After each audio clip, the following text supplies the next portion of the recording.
you're trying to reach is currently unavailable.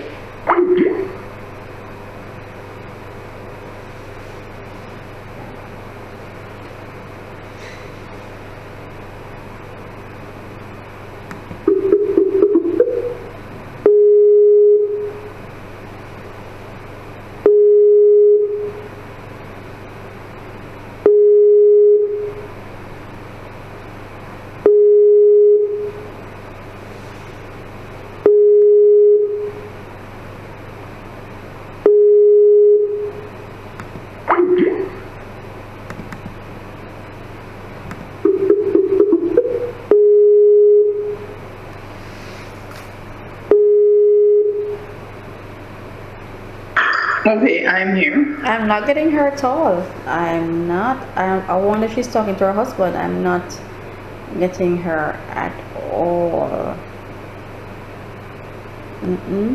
She's not answering. She is not answering. All right, let me ask you. I am falling. I'm still at work. I'm falling asleep. Yeah. Yeah, me, I have to pack. I have to be at the airport at 4 tomorrow morning. Oh, okay. 4. I'm extremely tired, and I'm still at work, and I need to drive myself home.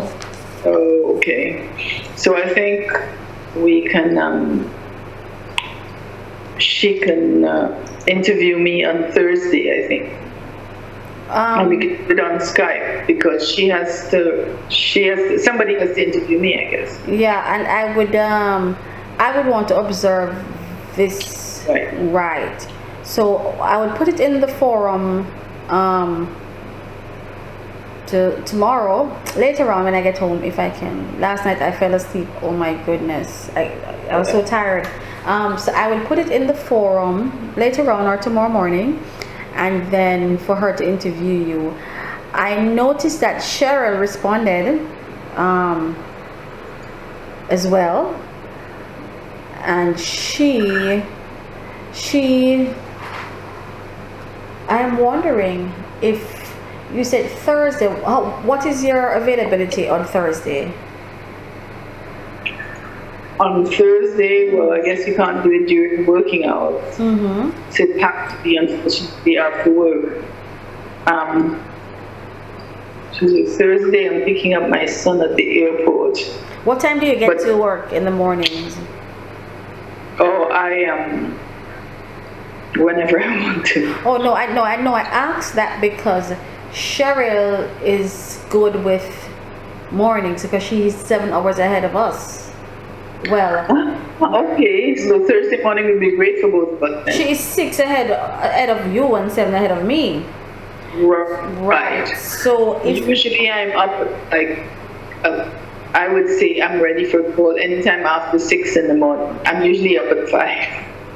So if you want me to, I can probably arrange with her to connect with you on Skype. And oh no, but you can't do it on Skype. Oh, Cheryl said that she has a call-in thingy that you could call in to do it. So she would send us that because she did say that in the forum. Okay, all right. So that but if that doesn't happen, you need to let us know because Cheryl tends to be in and out. Sometimes you hear from her, sometimes you don't. So we want to make sure that everybody is covered. So what I would do is send a little thing later on and ask her to tell what time is good in the morning, and then she would interview you, and someone needs to interview her. But I guess we work around that. She could interview you, and maybe you could interview her again. Maybe not a long interview, because you could both assess each other. I think.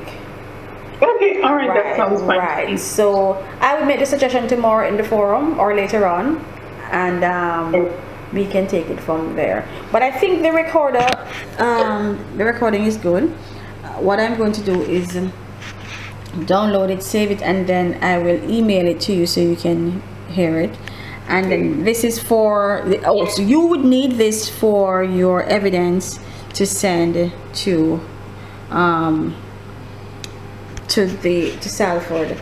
I guess we can talk later as to where we put it for them to access it, because that is going to be right. That is going to be important. Where we put it for them to access it. So whether, I don't know, on YouTube in a file. I have a YouTube account. I guess you could put it. I don't But know. like it's MP3 or MP whatever file, they could open it up.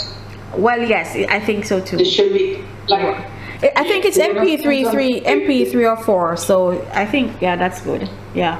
Yeah, good. It should be. Okay. Yeah. So. All right.